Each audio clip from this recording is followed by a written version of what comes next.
ஜனநாயகன் படத்துக்கு உங்களுக்கு டிக்கெட் கிடைச்சிருச்சா? எனக்கு கிடைச்சிருச்சு. உங்களுக்கு கிடைக்கலையா? டெல்லியில் என்ன நடந்துகிட்டு இருக்கு? ஜனநாயகன் படத்துக்கு டிக்கெட் கிடைக்கலையேன்னு போராடிட்டு இருக்கீங்க. போங்க அப்படின்னு சொல்லி சில பேர் உங்களை தூண்டி விடுவாங்க. ஆனால் தமிழக இளைஞர்கள் தெளிவாக இருக்கிறாங்க. அதற்கு முன்பாக இந்த வீடியோ கொஞ்சம் பாருங்களேன்.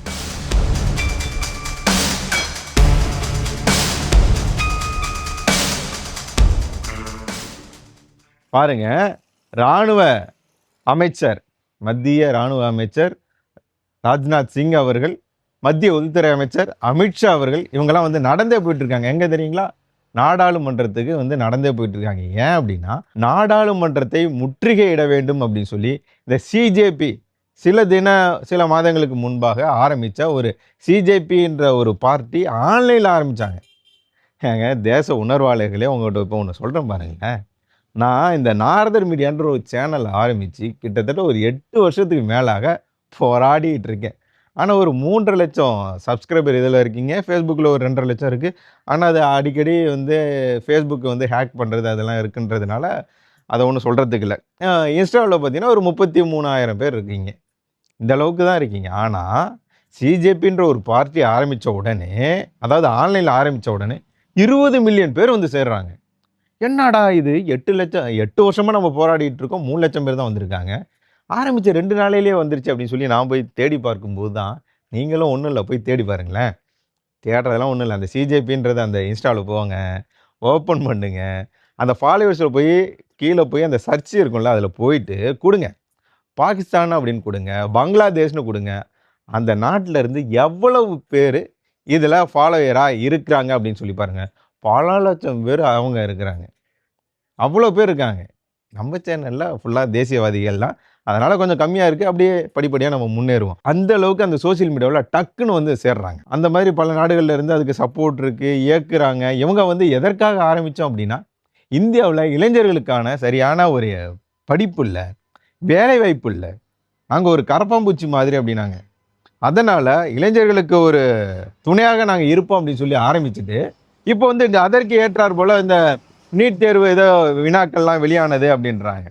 அதற்காக நாங்கள் வந்து போராடுறோம், உண்ணாவிரதம் இருக்க போகிறோன்னு ஒரு 20 நாட்களுக்கு மேலாக அவங்க உண்ணாவிரதம் இருந்தாங்க. ரொம்ப சுமூகமாக தான் போச்சு. மத்திய அரசாங்கம் எதுவுமே பண்ணலை. இவங்க வந்து அப்படியே உண்ணாவிரதத்தில் இருக்கிறாங்க. இதில் போய் பிரகாஷ்ராஜ் சேர்றாரு.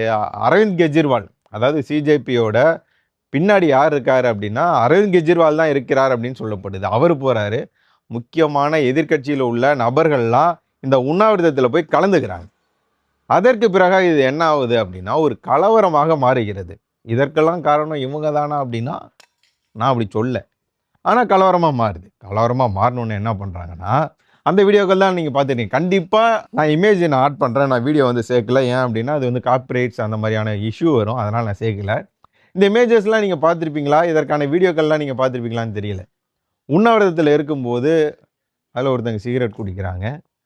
அது எப்படின்றது தெரியல. அந்த உண்ணாவிரத அந்த இதில் ஒருத்தர் இவ்வளோ பெரிய தாடி வச்சுருக்கிறாருங்க. அவர் போயிட்டு பிஜேபி சார்ந்த ஒரு தார் வாகனம் நிற்கிது. அதில் போய் அந்த டேங்க் ஓப்பன் பண்ணி பத்தடிச்சு போடுறாரு. அவரெல்லாம் காலேஜ் படிக்கிற மாதிரியா இருக்குது, ஸ்டூடெண்ட் மாதிரி அங்கே தெரியுது. ஒருத்தருக்கு வந்து மண்டை அடிபட்டு ரத்தம் ஊற்றுற மாதிரி ஒரு ஃபோட்டோ. அது வந்து பார்த்தீங்கன்னா ஒரு காலேஜுக்காரர் மாதிரி. அது ஒரு ஸ்டூடெண்ட்னு யாராவது சொன்னால் நம்புவாங்களா? இது சட்னின்னு சொன்னால் இட்லி கூட நம்பாதுன்னு சொல்லுவாங்க. அந்த மாதிரி இவங்களெல்லாம் இளைஞர்கள்னு சொன்னால், ஸ்டூடெண்ட்டுன்னு சொன்னால் எவனாவது நம்புவானா? அவங்களெல்லாம் கூப்பிட்டு வந்து இந்த ஆர்ப்பாட்டத்தில் இறக்கி இந்த போராட்டமாக மாற்றி கலவரமாக மாற்றின இவங்களுக்கு இப்போ என்ன வீடியோக்கள்லாம் பகிர்ந்துட்டு இருக்காங்கன்னா, நாங்கள் பாருங்கள் எவ்வளோ பாதிக்கப்படுறோம்னு பாருங்கள் அப்படின்றாங்க. அதில் பாதிக்கப்பட்ட அந்த காவல்துறையினர், மத்திய பாதுகாப்பு படையினர், அவங்கள தான் முதல்ல இவங்க தாக்கியிருக்கிறாங்க, அடிச்சிருக்கிறாங்க. அதற்கு பிறகாக தான் அவங்க வந்து அடிச்சிருக்கிறாங்க. முற்பகல் செய்யின் பிற்பகல் விளையும் அப்படின்றது அவங்களுக்கு நடந்திருக்கு. இதில் மாணவர்களின் நலனுக்காக, படிப்புக்காக, இளைஞர்களின் வேலைவாய்ப்புக்காக நாங்கள் இதை ஆரம்பித்தோன்னு சொல்லிட்டு என்ன நடந்தது தெரியுங்களா? என்ன பேசினாங்க தெரியுங்களா? நேபாளத்தில் நடந்தது இங்கேயும் நடக்கும் அப்படின்றாங்க. இது இந்தியா கண்ணா, இந்தியா. இது நேபாளம் கிடையாது, பாகிஸ்தான் கிடையாது, பங்களாதேஷ் கிடையாது, இது இந்தியா. அப்படின்றதுனால தான் அமித்ஷா அவர்கள் நடந்தே போகிறாரு.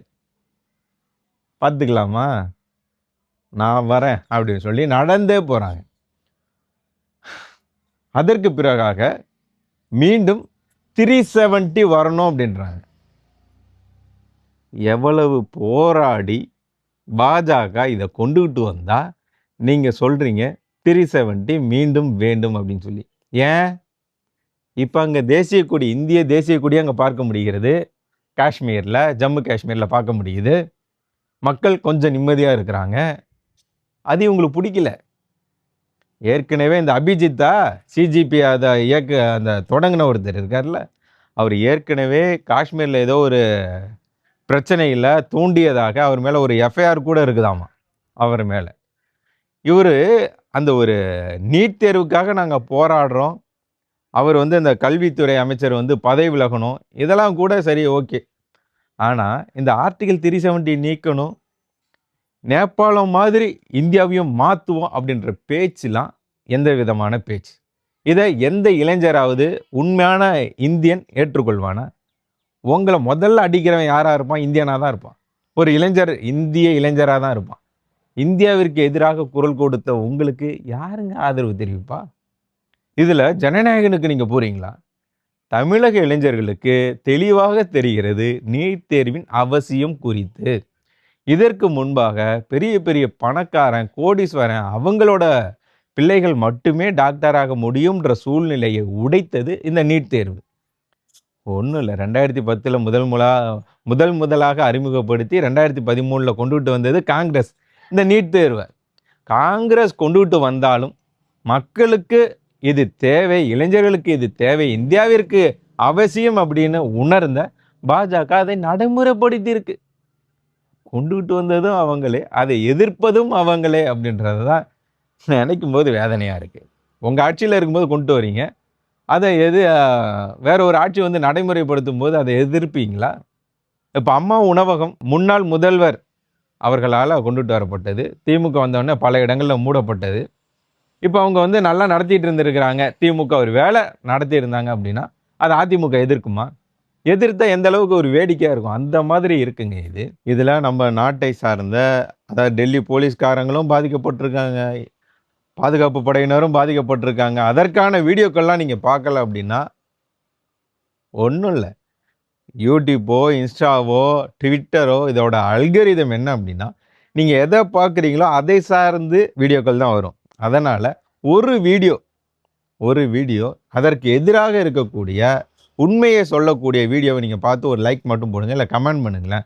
பிறகாக அதுக்கப்புறம் பாருங்கள் எவ்வளோ உண்மையான வீடியோக்கள்லாம் வருது அப்படின்னு. எத்தனை போலீஸ்காரங்களை அடிச்சிருக்காங்க, காவல்துறை வாகனத்தை உடைச்சிருக்கிறாங்க. இதெல்லாம் யாரோட காசு?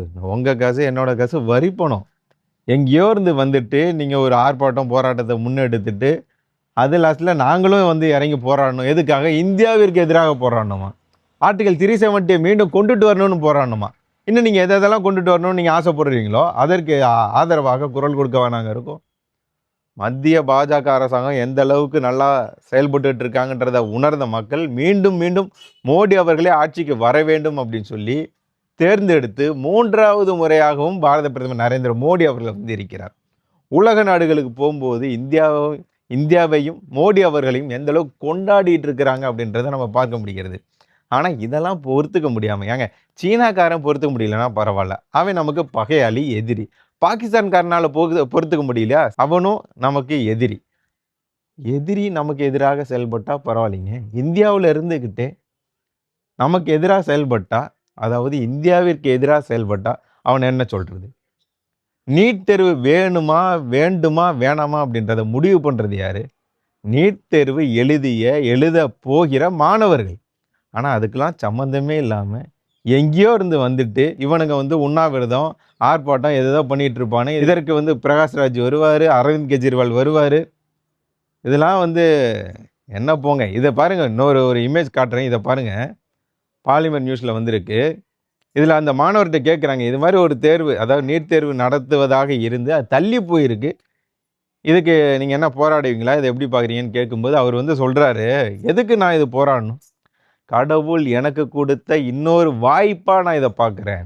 இதற்கு முன்பாக இந்த தேர்வு நடத்தியிருந்தால் நான் அதில் ஒரு குறிப்பிட்ட மதிப்பெண் வாங்கியிருப்பேன். இன்னும் நான் நல்லா படித்து இன்னும் நான் அதிக மதிப்பெண் தான் வாங்க போகிறேன் அப்படின்னு சொல்லி அவர் எவ்வளோ கான்ஃபிடெண்ட்டாக, எவ்வளோ மோட்டிவேஷன் கொடுத்து பேசுகிறார். அவர் நீட் தேர்வு எழுதப் போகிற ஒரு நபர். இந்த இந்த ஆர்ப்பாட்டம் போராட்டத்தில் கடந்துக்கிட்டானுங்களே, இதில் எத்தனை பேர் நீட் தேர்வு எழுதியிருக்கான், எழுத போகிறான் சொல்லுங்க. எல்லாம் முத்தின கேஸு.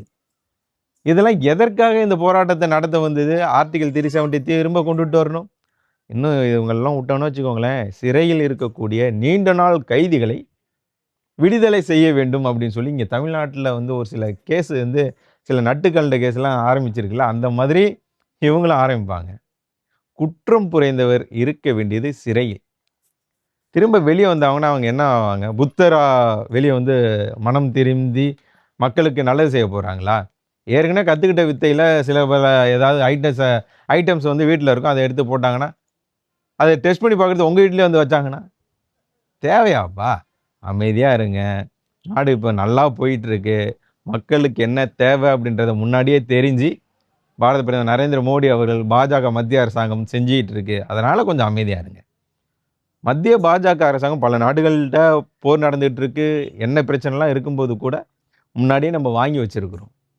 எண்ணெய் சுத்திகரிப்பு ஆலை மூலயமா இந்த கச்சா எண்ணெயை சுத்திகரிப்பு செஞ்சு ரஷ்யாவுக்கு ஏற்றுமதி செய்யக்கூடிய அளவுக்கு நம்ம வந்து இன்னும் வலிமையாக இருக்கும். அப்படி இருக்கும்போது நம்ம நாட்டில் எந்த தட்டுப்பாடும் இல்லை. பெட்ரோல் பங்கோ டீசல் பங்கோ வந்து மூடப்படலை. இளைஞர்களுக்கான வேலைவாய்ப்பு வந்து நல்லாவே இருக்குது. கூகுள் நிறுவனம் வந்து எந்த அளவுக்கு வந்து இந்தியாவிற்கு முக்கியத்துவம் கொடுக்குது, இந்த ஏஐ விவகாரத்தில் எந்த அளவுக்கு முக்கியத்துவம் கொடுக்குது அப்படின்றத நம்ம பார்க்குறோம்.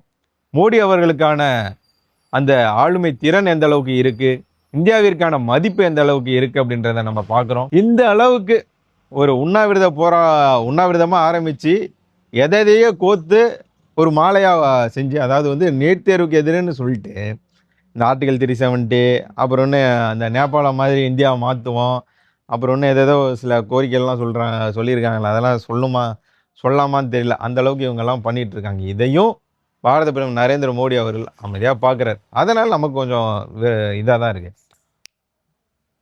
அப்படி இருக்கணும் அப்படின்னு நம்ம எதிர்பார்க்குறோம். நீங்கள் பாரத பிரதமர் அவர்களுக்கு ஏதாவது சொல்லணும் அப்படின்னு நினச்சா நீங்கள் என்ன சொல்லுவீங்க? நீங்கள் அந்த இடத்துல இருந்தால் இந்த ஆர்ப்பாட்டம் போராட்டம் இப்படி நடத்தும்போது நீங்கள் எந்த விதமான நடவடிக்கை எடுத்திருப்பீங்க?